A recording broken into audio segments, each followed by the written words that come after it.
would be to sell long-term bonds with interest payments that vary with an appropriate index of the going rate. The main results of such an arrangement would be, 1. The investor's bond would always have a principal value of about 100, if the company maintains its credit rating, but the interest received will vary, say, with the rate offered on conventional new issues. 2. The corporation would have the advantages of long-term debt being spared problems and costs of frequent renewals of refinancing, but its interest costs would change from year to year. 4. Over the past decade, the bond investor has been confronted by an increasingly serious dilemma. Shall he choose complete stability of principal value, but with varying and usually low, short-term, interest rates? Or shall he choose a fixed interest income, with considerable variations, usually downward? It seems, in his principal value? It would be good for most investors if they could compromise between these extremes, and be assured that neither their interest return nor their principal value will fall below a stated minimum over, say, a 20-year period. This could be arranged, without great difficulty, in an appropriate bond contract to the new form. Important note, in effect the US government has done a similar thing in its combination of the original savings bonds contracts with their extensions at higher interest rates. The suggestion we make here would cover a longer fixed investment period than the savings bonds, and would introduce more flexibility in the interest rate provisions. It is hardly worthwhile to talk about non-convertible preferred stocks, since their special tax status makes the safe ones much more desirable holdings by corporations e.g., insurance companies, than by individuals. The poorer quality ones almost always fluctuate over a wide range, percentage-wise, not too differently from common stocks. We can offer no other useful remark about them. Table 16.2 below, p. 406, gives some information on the price changes of lower-grade non-convertible preferreds between December 1968 and December 1970. The average decline was 17%, against 11.3% for the S&P Composite Index of Common Stocks. Chapter 9. Investing in investment funds. One course open to the defensive investor is to put his money into investment company shares. Those that are redeemable on demand by the holder, at net asset value, are commonly known as mutual funds, or open-end funds. Most of these are actively selling additional shares through a corps of salesmen. Those with non-redeemable shares are called closed-end companies or funds. The number of their shares remains relatively constant. All of the funds of any importance are registered with the Securities and Exchange Commission, SEC, and are subject to its regulations and controls. The industry is a very large one. At the end of 1970 there were 383 funds registered with the SEC, having assets totaling $54.60 billion. Of these 356 companies, with $50.60 billions, were mutual funds, and 27 companies with $4 billions, were closed-end. There are different ways of classifying the funds. One is by the broad division of their portfolio. They are balanced funds if they have a significant, generally about 1/3, component of bonds, or stock funds if their holdings are nearly all common stocks. There are some other varieties here, such as bond funds, hedge funds, letter stock funds, etc. Another is by their objectives, as their primary aim is for income, price stability, or capital appreciation, growth. Another distinction is by their method of sale. Load funds add a selling charge, generally about 9% of asset value on minimum purchases, to the value before charge. Others, known as no-load funds, make no such charge. The managements are content with the usual investment counsel fees for handling the capital. Since they cannot pay salesmen's commissions, The size of the no-load funds tends to be on the low side. The buying and selling prices of the closed-end funds are not fixed by the companies, but fluctuate in the open market as does the ordinary corporate stock. Most of the companies operate under special provisions of the income tax law, designed to relieve the shareholders from double taxation on their earnings. In effect, the funds must pay out virtually all their ordinary income, i.e., dividends and interest received, less expenses. In addition, they can pay out their realized long-term profits on sales of investments in the form of capital gains dividends, which are treated by the shareholder as if they were his own security profits. There is another option here, which we omit to avoid clutter. Nearly all the funds have but one class of security outstanding. A new wrinkle, introduced in 1967, divides the capitalization into a preferred issue, which will receive all the ordinary income, and a capital issue, or common stock, which will receive all the profits on security sales. These are called dual-purpose funds. Many of the companies that state their primary aim is for capital gains concentrate on the purchase of the so-called growth stocks, and they often have the word growth in their name. Some specialize in a designated area such as chemicals, aviation, overseas investments. This is usually indicated in their titles. The investor who wants to make an intelligent commitment in fund shares has thus a large and somewhat bewildering variety of choices before him, not too different from those offered in direct investment. In this chapter we shall deal with some major questions, viz. 1. Is there any way by which the investor can assure himself of better than average results by choosing the right funds? Subsection. What about the performance funds? 2. If not, how can he avoid choosing funds that will give him worse than average results? 3. Can he make intelligent choices between different types of funds, e.g., balanced versus all stock, open-end versus closed-end, load versus no-load? Investment fund performance as a whole. Before trying to answer these questions, we should say something about the performance of the fund industry as a whole. Has it done a good job for its shareholders? In the most general way, how have fund investors fared as against those who made their investments directly? We are quite certain that the funds in the aggregate have served a useful purpose. They have promoted good habits of savings and investment. They have protected countless individuals against costly mistakes in the stock market. They have brought their participants income and profits commensurate with the overall returns from common stocks. On a comparative basis, we would hazard the guess that the average individual who put his money exclusively in investment fund shares in the past 10 years has fared better than the average person who made his common stock purchases directly. The last point is probably true, even though the actual performance of the funds seems to have been no better than that of common stocks as a whole, and even though the cost of investing in mutual funds may have been greater than that of direct purchases.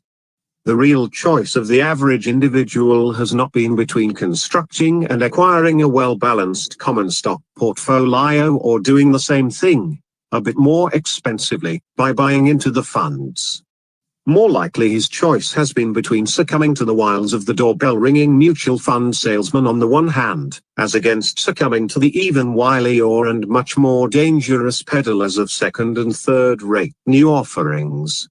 We cannot help thinking, too, that the average individual who opens a brokerage account with the idea of making conservative common stock investments is likely to find himself beset by untoward influences in the direction of speculation and speculative losses. These temptations should be much less for the mutual fund buyer.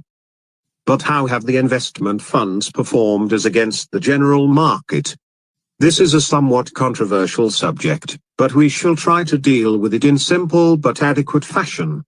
Table 9.1 gives some calculated results for 1,970 of our 10 largest stock funds at the end of 1970, but choosing only the largest one from each management group. It summarizes the overall return of each of these funds for 1961, 1965, 1966, 1970, and for the single years 1969 and 1970. We also give average results based on the sum of one share of each of the 10 funds. These companies had combined assets of over $15 billion at the end of 1969, or about 1/3 of all the common stock funds. Thus they should be fairly representative of the industry as a whole. In theory, there should be a bias in this list on the side of better than industry performance, since these better companies should have been entitled to more rapid expansion than the others, but this may not be the case in practice. Some interesting facts can be gathered from this table. First, we find that the overall results of these 10 funds for 1961, 1970 were not appreciably different from those of the Standard & Poor's 500 stock composite average, or the S&P 425 industrial stock average. But they were definitely better than those of the Dow Jones Industrial Average.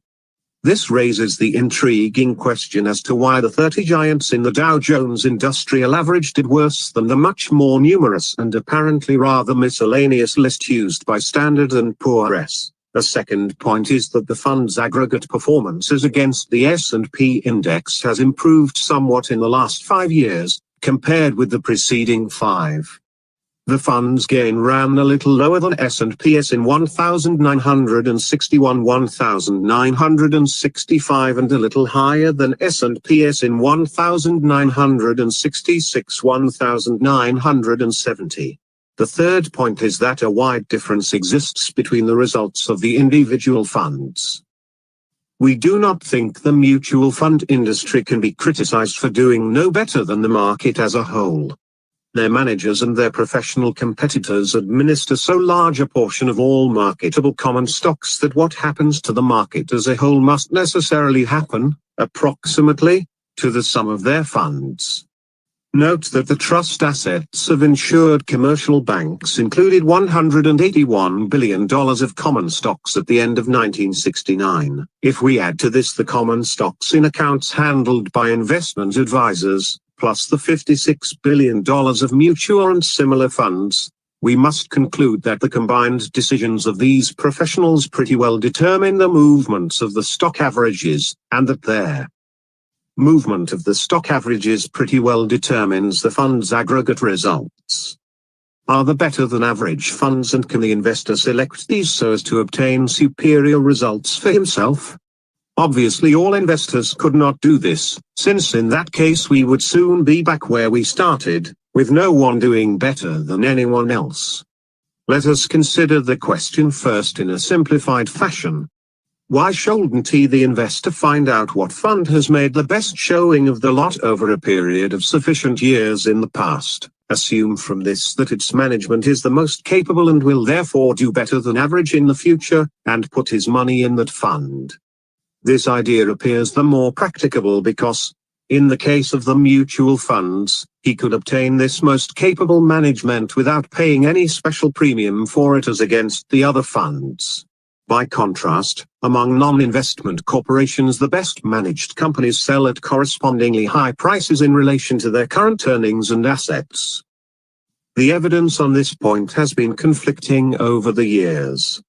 But our Table 9.1 covering the 10 largest funds indicates that the results shown by the top 5 performers of 1961, 1965 carried over on the whole through 1966, 1970, even though 2 of this set did not do as well as 2 of the other 5. Our studies indicate that the investor in mutual fund shares may properly consider comparative performance over a period of years in the past, say at least 5, provided the data do not represent a large net upward movement of the market as a whole. In the latter case, spectacularly favorable results may be achieved in unorthodox ways, as will be demonstrated in our following section on performance funds.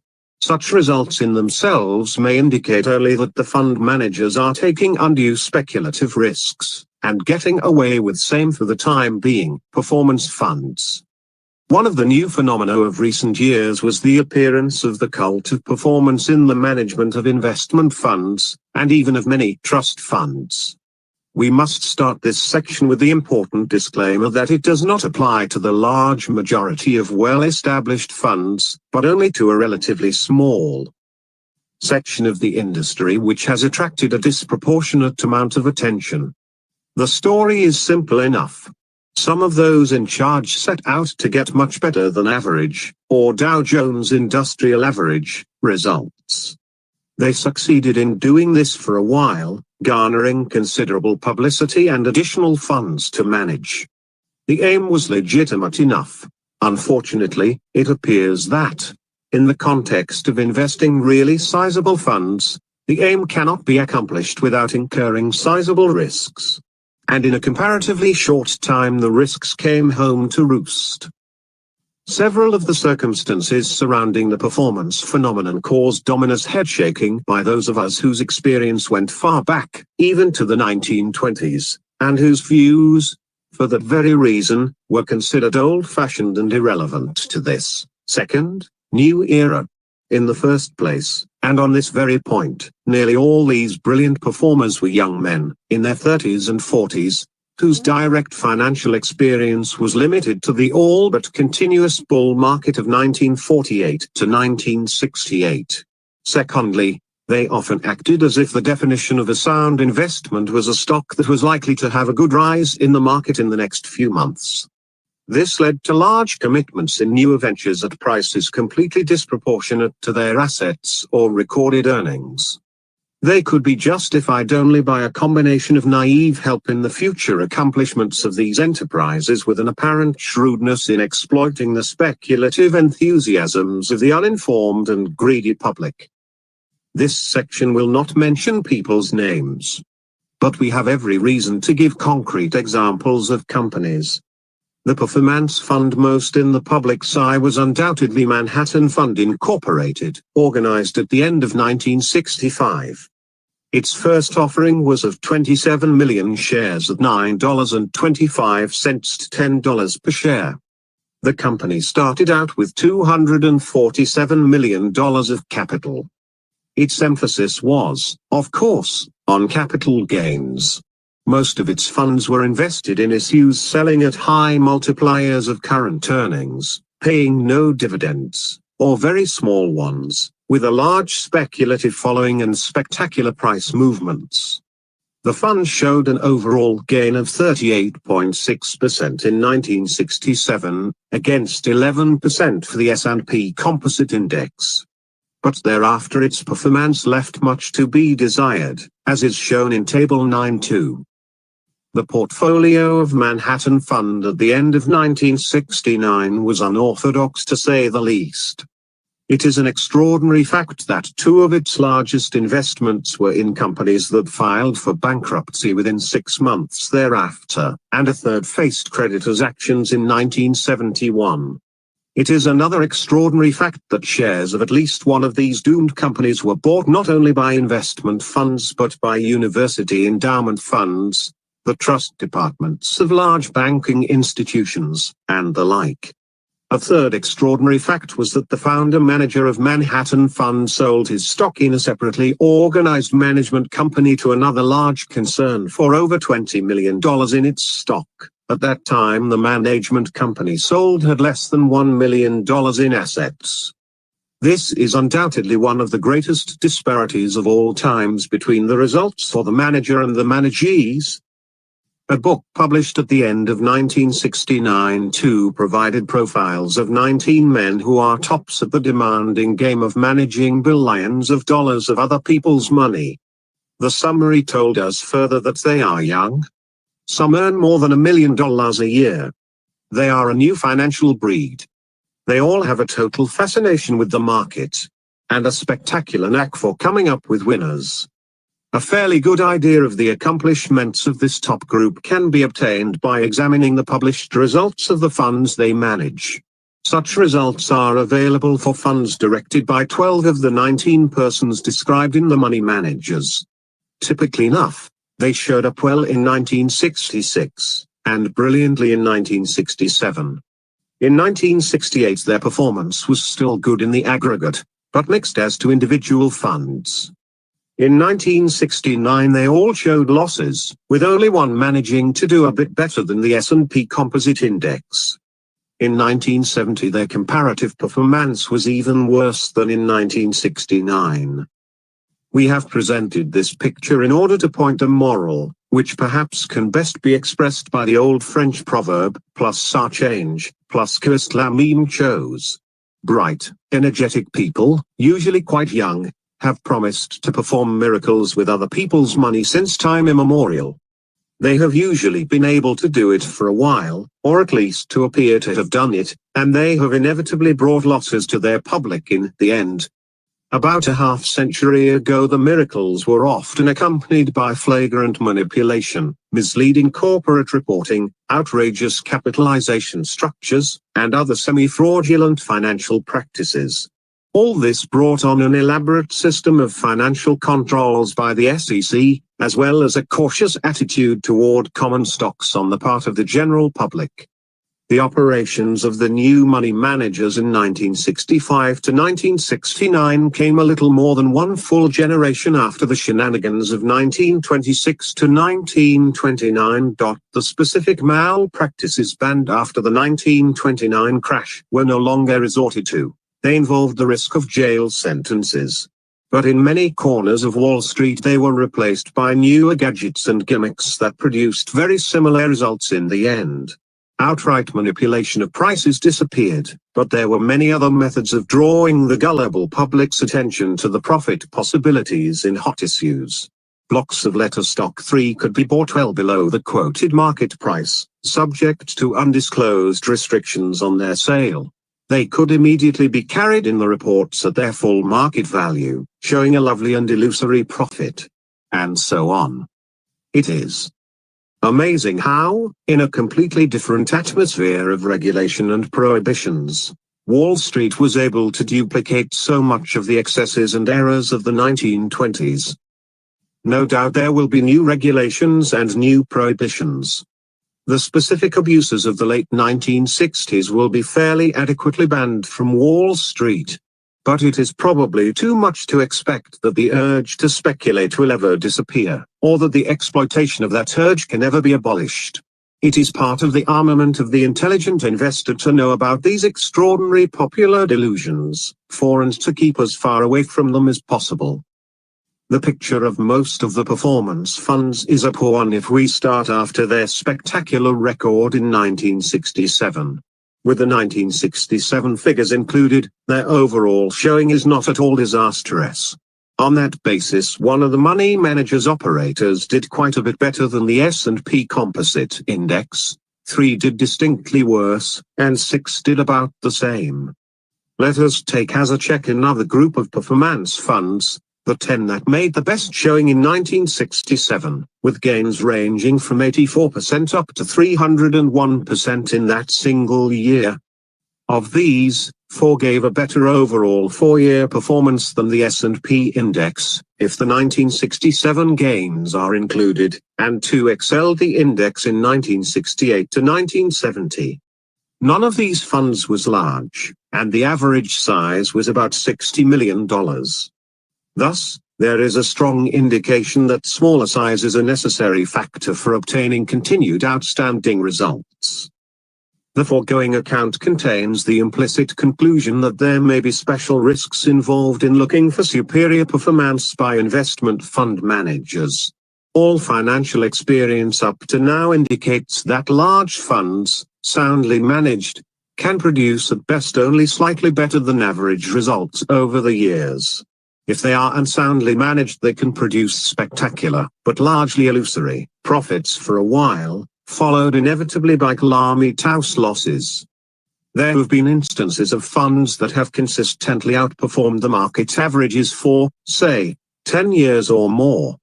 But these have been scarce exceptions, having most of their operations in specialized fields, with self-imposed limits on the capital employed, and not actively sold to the public.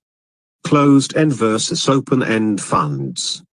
Almost all the mutual funds or open-end funds, which offer their holders the right to cash in their shares at each day's valuation of the portfolio, have a corresponding machinery for selling new shares.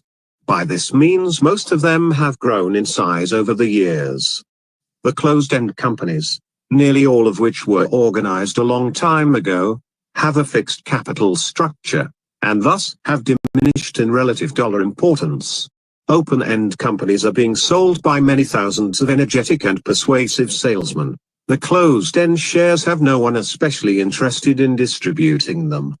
Consequently, it has been possible to sell most mutual funds to the public at a fixed premium of about 9% above net asset value, to cover salesmen's commissions, etc., while the majority of close-end shares have been consistently obtainable at less than their asset value. This price discount has varied among individual companies, and the average discount for the group as a whole has also varied from one date to another. Figures on this point for 1961 to 1970 are given in Table 9.3. It does not take much shrewdness to suspect that the lower relative price for closed-end as against open-end shares has very little to do with the difference in the overall investment results between the two groups. That this is true is indicated by the comparison of the annual results for 1961 to 1970 of the two groups included in Table 9.3. Thus we arrive at one of the few clearly evident rules for investors' choices. If you want to put money in investment funds, buy a group of closed-end shares at a discount of, say, 10% to 15% from asset value, instead of paying a premium of about 9% above asset value for shares of an open-end company, assuming that the future dividends and changes in asset values continue to be about the same for the two groups, you will thus obtain about 1/5 more for your money from the closed-end shares. The mutual fund salesman will be quick to counter with the argument, but if you own closed-end shares you can never be sure what price you can sell them for. The discount can be greater than it is today, and you will suffer from the wider spread. With our shares you are guaranteed the right to turn in your shares at 100% of asset value, never less. Let us examine this argument a bit. It will be a good exercise in logic and plain common sense. Question. Assuming that the discount on closed-end shares does widen, how likely is it that you will be worse off with those shares than with an otherwise equivalent purchase of open-end shares? This calls for a little arithmetic. Assume that investor A buys some open-end shares at 109% of asset value, and investor B buys closed-end shares at 85% thereof, plus 11/2% commission. Both sets of shares earn and pay 30% of this asset value in, say, 4 years, and end up with the same value as at the beginning. Investor redeems his shares at 100% of value, losing the 9% premium he paid. His overall return for the period is 30% less 9%, or 21% on asset value. This